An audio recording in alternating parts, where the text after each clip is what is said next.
Conclave Executive Track 2. It's a panel discussion on enabling innovation and entrepreneurship, voice of young Bengal. We have Mr. Shubhankar Sen, CEO, Senco Gold Limited, and Mr. Simarpreet Singh, Director, JIS Group with us. The session will be moderated by Mr. Kullan Kaur, co-founder, Incube Group, and startup evangelist and mentor. I would request Mr. Kullan Kaur to take the session forward from here. Over to Mr. Kaur. Thank you, Arno. A very good afternoon to everyone. We have a very interesting session, and like Arno mentioned, there are 4 words in the session which actually stands out. It's talking about entrepreneurship. It's talking about young entrepreneurs. They are all from Bengal, and they all have modern outlook and innovative mind. And most importantly, for ages and for generations, they're doing business in Bengal and making the state proud. So a lot of my conversation to my 2 panelists will be very Bengal specific, and we would love to know more about your experiences of doing business. But just to get started, Simarpreet and Shubhankar, I'll start with Simarpreet. I'd like to know about how your entrepreneurial journey started. Just a warm up for the session. Good afternoon, everyone. Am I audible? Thank you, Mr. Kar, and thank you, BCCI, for giving me the opportunity to speak today. So my entrepreneurship journey started actually quite early in my life. Sorry. So my grandfather, when our roots, main business is starting business was the milk business. So we have a lot of cows and buffaloes, and we supply milk to and retailers. So my grandfather used to take us, me and my other cousins, to his dairy farm. He used to show us around, give us ideas about what type of cattle feed to give us, show us actually what type of cows are better, what type of buffalo are better. He had a unique thing that he could, by looking at the buffalo, he could say what is the age of the buffalo and how much liter it can give. So from that we got an idea of how to analyze things. So that's how the entrepreneurship journey started actually. Fantastic. Then later on, when my father and his brother expanded to different verticals, so you got an idea about everything, whatever is there. So we had a very much like a bouquet of options that after study, where we want to go, it's all open for you. So this is how we were groomed at home. So we had a very thing that we were taught that family should come together and everything. So initially, from the beginning, we have lunch, dinners together, breakfast, dinner, even in the office are different. The food is made from the same kitchen earlier. So all this used to happen. So this is how we bonded as a family. And this is helping us as now also. Now we living, my generation is living separately, but still we make sure that if we're possible, we have lunch together at the office place, and we discuss about business, personal things. So we have a really good relationship where ideas are discussed, encouraged, sometimes criticized also, but it helps longer. It's a good process. So this is how our journey started actually. Fantastic. So you are a 3rd generation entrepreneur, and there's a lot of family values, I think, embedded into your system and the way you're doing business. I'll come back more to you on various questions. And Shubhankar, you are a 4th generation entrepreneur. So how did your journey begin?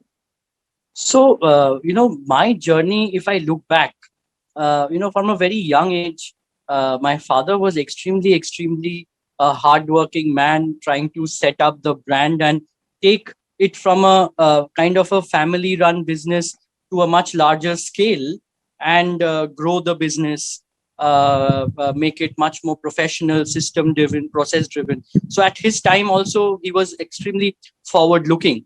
And for me, seeing him as an inspiration was itself a big driver for my aspect. I could see the hard work, the sacrifice.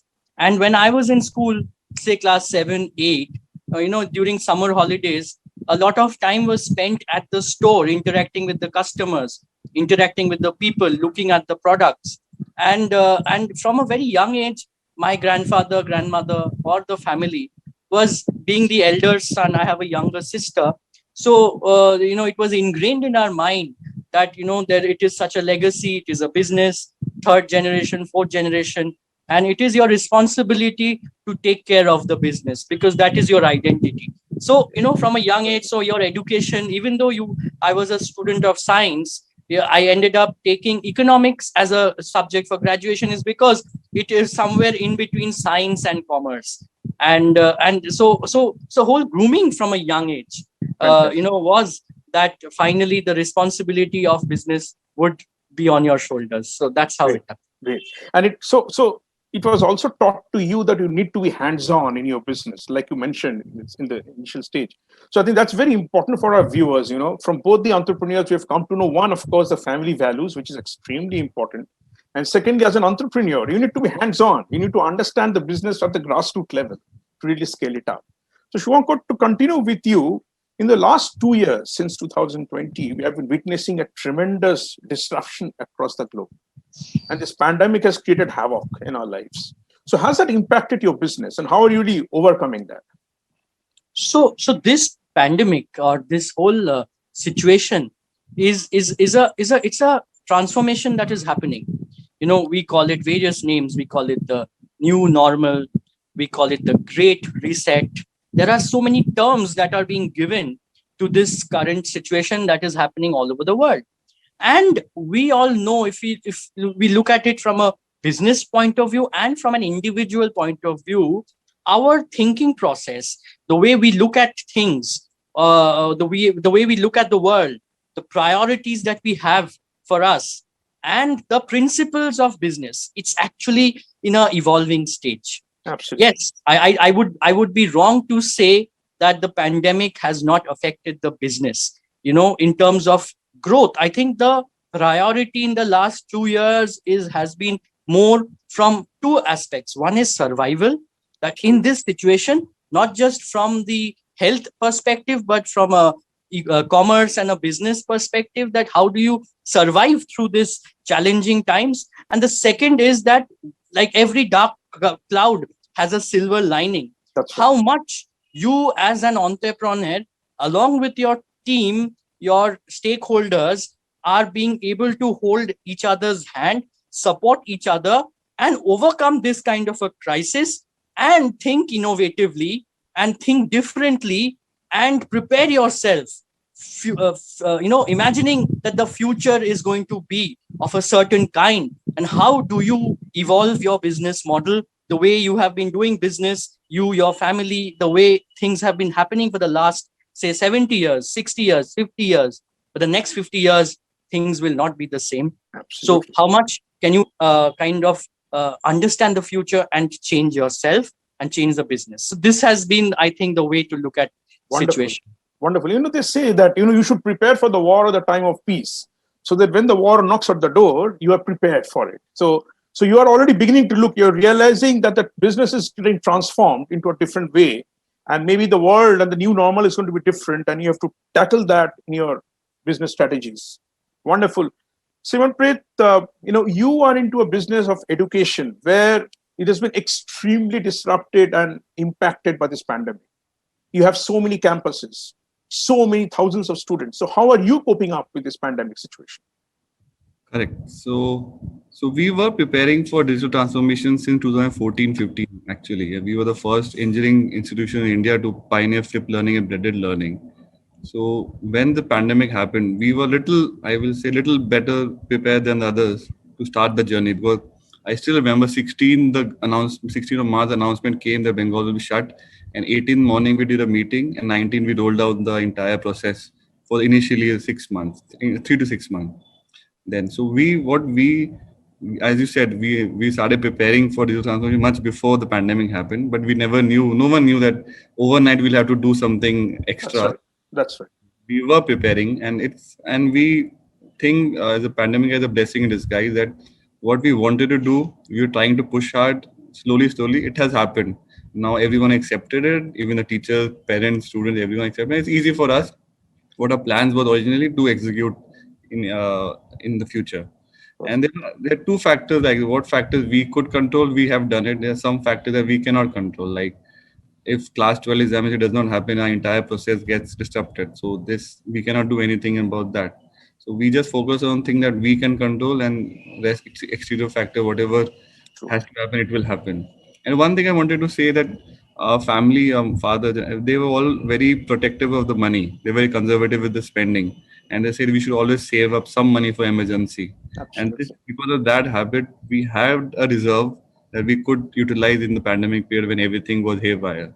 So I think this, for all entrepreneurs, for budding entrepreneurs, this is a very important thing. Very You important. have to invest money, but you have to save a little part so that if anything happens, you are not looking or begging. Just you can just survive. That is a very important thing that we had. So we, fortunately for us, we could manage till the cycle did not get normalized. Okay. I think that's a great learning for the entrepreneurs to save for the rainy days. And I think no one could foresee this situation and the way it has, exposed the whole world. So, but great that your previous generation could think and have that kind of a wisdom.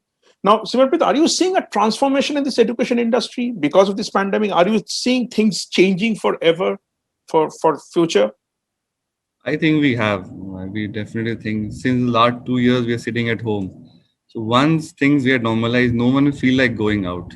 So we are very comfortable in our environment. So our mind structure is changing. Though in the new generation that enters studies, they will not know how the previous generation felt like sitting, bonding. So they will have something more. We'll have to work out something else.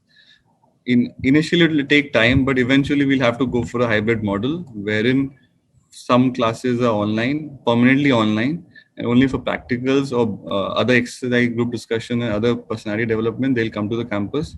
And there are some courses like dentistry, medical, where online is not a thing, and I don't think it's changing in the future unless something 5G rolls or something which we can't imagine. So this is how it's going to be like a hybrid model where technology will be will be more main factor. So what we wanted, we were doing in the last few years before pandemic. So in every aspect of our process, we were embedding technology, be it admission, training, attendance. So I think this will be in a much bigger scale, a much bigger ecosystem, which we can't imagine as of now. So Absolutely. it's Completely. ahead of all of us actually. Good, good, good. Shubhankar, I would like to ask a similar question to you also. In this pandemic, are you seeing your business getting transformed? Is there some change which is for permanent, and what are those, and how you're managing to get ready for Right. that? So one of the biggest change that has surprised us as a business owner is the way the consumer behavior is changing.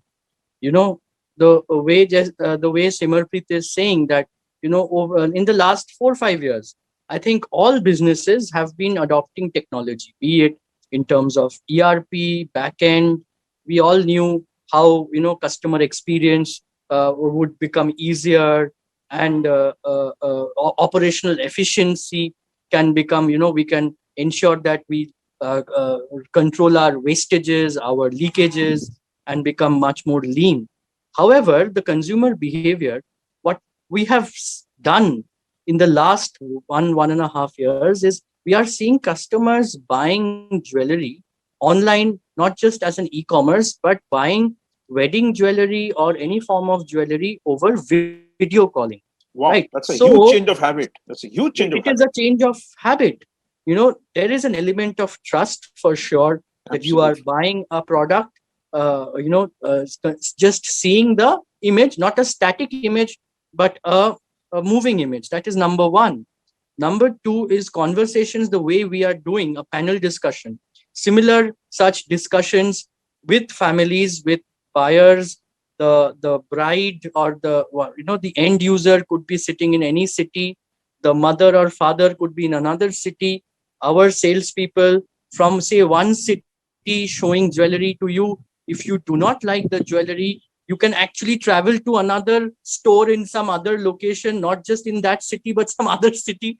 And there is no end to showing of jewelry. So the point is that, like as a student, what Simarpreet is saying, this last 1.5 years, I think we have to look at breaking boundaries. We just cannot put any constraint. Thanks to technology, thanks to the changing habits. Initially in the last 50 years, you always say, "Ye kaise hoga? How will you do this? How will you do that?" Arey, no, now I think everything is possible if you just look at it in a different perspective. Absolutely. And with 5G coming in, with more such technology, hologram and 3D cameras, blah blah blah. I don't know. 5 years later, things will be different. So we Absolutely. need to be ready for that. Absolutely. So this is very important. So the consumer behavior is undergoing a change. And one important aspect that you mentioned is, how it will happen is that question is no more being asked, because we have proved, the pandemic has proved that everything is almost possible. And, you have to be just innovative. And I'm sure both you and Simarpreet, you're thinking very innovative in your way. So can you share some examples, Shivankar, and I'll come to Simarpreet thereafter, some innovation that you have thought in your business that you think is good? Innovation, we haven't just thought it, we've just implemented new things. I'll give you one or two or three examples. In the last season of pandemic, it was Akshay Titya, which is one of the key days of sales, right? And stores are shut. You are not being able to sell any product. So what do? You use the e-commerce platform. And over a matter of 7 days, we made the process that customers can transfer their money online. Book the gold rate, and we are using give them an attractive offer. And when the things will reopen, when the stores will open, then the customer can buy the product. So here is an example that you think that product selling can only happen if the customer is coming to the retail store, but it is not like that. Customer can always enjoy the benefit of the price. We see the gold prices have gone up. So if there is any offer, you pass on benefit to the customer. Our product is a combination of a financial asset and a design element of it, and something of fashion and style. So if you consider the logical part of it, of the consumer, and give them the benefit of financial price, and then later on give them the benefit of the style and design as per the personal customization, I think that it's a win-win situation for both. So this was one. And once we got a success with that, and we could see that consumers are willing to accept such a model, then we've now made it our website has become active. So as a consumer, doesn't matter, you can go and think of buying jewelry at your convenience. The key here is that the customer is the king. Whenever customer is busy, customer should be able to buy. That's what the online bigger companies have done, that you are sitting at home and you're being able to buy and do whatever. So it is up to the customer that when he decides to buy. But anytime, midnight, 12 o'clock, morning, 6 o'clock, if you think that the price of gold is attractive, has fallen down, you should just open your mobile phone and you should be able to book your gold, how much amount, quantity, everything. So this is one such creative innovation we've done. The second one is on the video calling. You can book an appointment. We send you a link. We can sell it, the jewelry online. We will send pictures, catalogs, anything you want, pricing, conversations. You can then get the home delivery or come to the store, not spend much time, just pick it up. That's it. You are safe, healthy, hygienic, everything. So, these are innovations that we've worked on. Wonderful. Wonderful. Thank you. Simarpreet, if you can similarly share some of your innovation steps that you have taken. Sure. We did a lot of micro innovations, I would say. Like we developed our own chatbots in our website. We did virtual labs, online virtual labs. So, and LMS, a Zoom-like software, we inbuilt it for ourselves because we were seeing that Zoom takes 80 to 90 MB data speed every time per day, and the students, after doing 2 classes, the internet package will get over. So we create a low data bandwidth usage LMS in-house, and since we have own requirement, we created many other things like classroom, chatbot, everything. We created a whole ecosystem. And one very important, very nice thing we did, library on wheels. So the student could not access the library because of the lockdown, and so we via buses we made a route and we delivered the books to their houses, all parts of the country, Bihar, Jharkhand, Northeast. I think this was a nice small idea, but it's not nice innovation. So we focus on all the small micro innovations, and the result. And as Mr. Sen said, the end goal is a customer, our students, our stakeholder have to be happy. Whatever makes their life easy, we have to do. And main thing, as he said, responsibility is the very important word, not just to not just to the students, into the entire society. We are creating something for the future, and has to Fantastic. stay. And all Fantastic. livelihoods are dependent. So responsibility is a very big thing in our value system. Absolutely. I think for to both of you, I must say that in your case, a student is entrusting his career, which is very, very important. And in Shivankar's case, you're buying high value products without even touching it.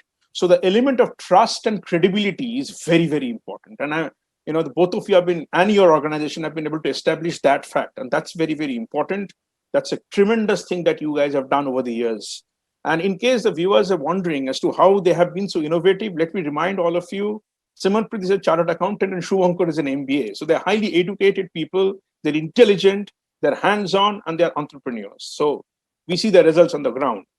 I have a few questions now regarding Bengal, because it's a Bengal specific session that we're having. Both of you are rooted here for years.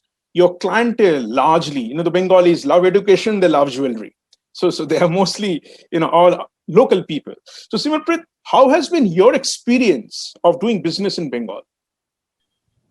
I find our state to be actually quite well versed and well educated, and they appreciate education a lot. So we have had campus in Bihar, Jharkhand, and Maharashtra also. We have seen the attitude of the, I can't mention, but a lot of people attitude is very against education. They don't value education. The families don't value, and the higher level people, they don't value. They just see it as an opportunity to do something. And I have also seen examples in my parents' place, Punjab. So there and here in Calcutta, a lot of differences. Uh, Family will sell their land for education in Bengal, but a family will not sell their land for education in Punjab or any part of the country. I can very proudly say that our state values education, and our experience is much better in working here than other states so far. Fantastic. Fantastic. And knowledge as an opportunity in Bengal is treasured for years and generations. And like you rightly said, a parent would be willing to sell the land, the last land they have, but they want their son or the daughter to be educated.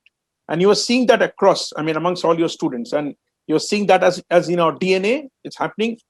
In spite of the pandemic, they're all flocking for education. You're seeing that continuously. So there has been some changes in the mix because of the worry, because of the uncertainty. So pandemic has created an option for the students to do education outside Bengal online as well, because no one is going anywhere. So that has taken against us also. So a lot of True, students who could have been on a campus, they are now enrolled in South India and Bangalore and other true, places. true. Pandemic has created that dilemma for us, but I think in the long run it will be fine. Good. So overall, as an entrepreneur doing business in Bengal, you are happy with the way things have progressed in the state vis-a-vis your business. In my sector, I'm very happy. Yeah. Wonderful. That's very encouraging to know. Shubhankar, let me hear your experience and views about doing business in Bengal. So, like the way Simarpreet spoke of knowledge and the importance of knowledge, for us, I think we are very lucky and fortunate to be in this state because we feel that the people of Bengal is born with a lot of skill, art, and creativity, which is very, very important for our sector, right? It is along with education, it is the internal DNA. People from the suburb or the rural part of Bengal that are so talented, and I would say that they are so talented. I think the one of the best in the country in terms of any form of handcrafted creation, be it jewelry, be it fashion, saris, and all of that.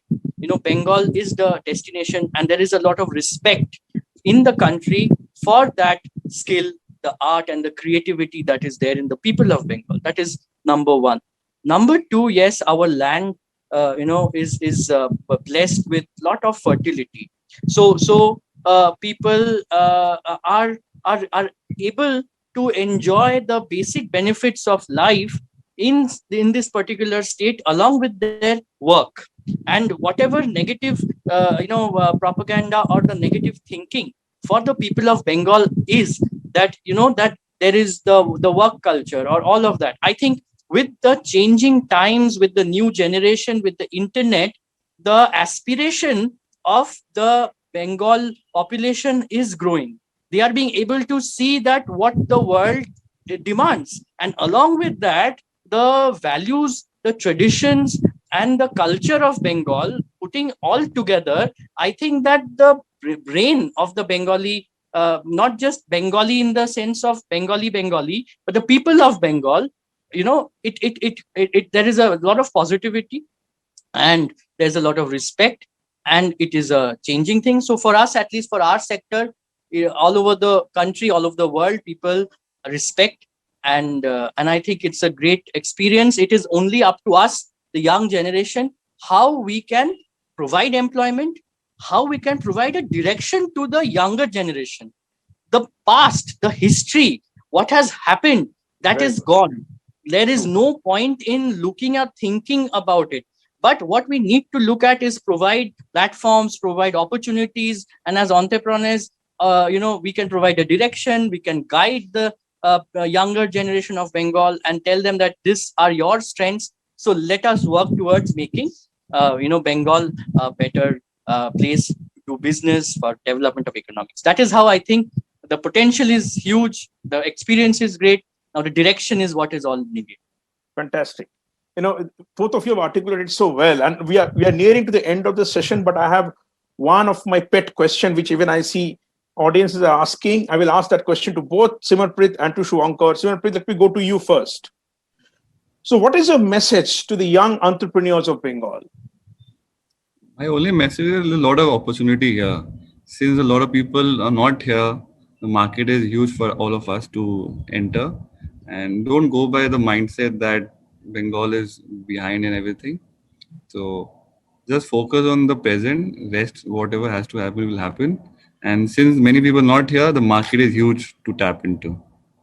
Wonderful. And specifically for the education sector, I think that's what you want. You want to encourage entrepreneurs to come more and more in the education sector. You think there's a lot of opportunity? It's for general actually. Bengal has a lot of scope. We have population 9 crore people. We have more population than many of the states in Europe. So we have a lot of consumer market. So even B2C businesses the scope is enough here. Fantastic. Talent everyone knows is from Bengal. Wherever big companies you see, the talent is from Bengal. Wonderful. That's extremely encouraging and motivating for many of us. Shuvankar, what is your last message to the young entrepreneurs of Bengal? Well, for the young entrepreneurs, there is a lot of things that can be told. First of all, I would say that consider the world as your market. India is growing, Bengal is growing. So whatever you do as entrepreneurs, do not restrict yourself to any specific geographic boundaries. You go beyond that. That is number one. Number two is that as entrepreneurs, I'm sure we all agree that when we are working for the sake of fulfilling our responsibilities, our duties, and doing the work to the best of our possibilities. Sometimes what happens with the young entrepreneurs is that, in this fast result world, they think that anything can happen in a very fast way. There is less effort can be given and more results in form of financial results can be got. But no, we are, maybe we are fortunate that we have seen 3 generations, 4 generations of business. Every generation has to struggle. Struggle is a part of life. So we cannot be shying away from it. The more you struggle, the more you, try to do things differently, take that stress, you will see that in the long run, you will get some results. So they should not give up. They should not look for short ways of success. That long effort is required. So that is there. And lastly, like this pandemic, it is very, very valid. And I take it from Simarpreet, and that is the wisdom of the past generation, that times will always not be good. Life is like a wavelength. There are, peaks and there are troughs. So when the peaks are there, you have to consider that there will be a time of trough also. So you have faith in God and be ready for those trough and be positive, so that once again from the trough, you will reach the peak. So Fantastic. That's how we should look at the whole life. Fantastic. Extremely motivating. Simarpreet, Shuvankar, thank you very much for being so motivating. It has been a wonderful session. I thoroughly enjoyed talking to both of you. I'm sure the audience enjoyed the conversation. And Even if one entrepreneur is added in Bengal's horizon post this session, I will consider this session to be extremely successful. I hope we have more and more entrepreneurs like the two of you. I wish you all the best. Keep making Bengal proud. Thank you very much. And I Thank hand you. over to Arnav. Arnav, if you can conclude the session now. Thank you. Thank you.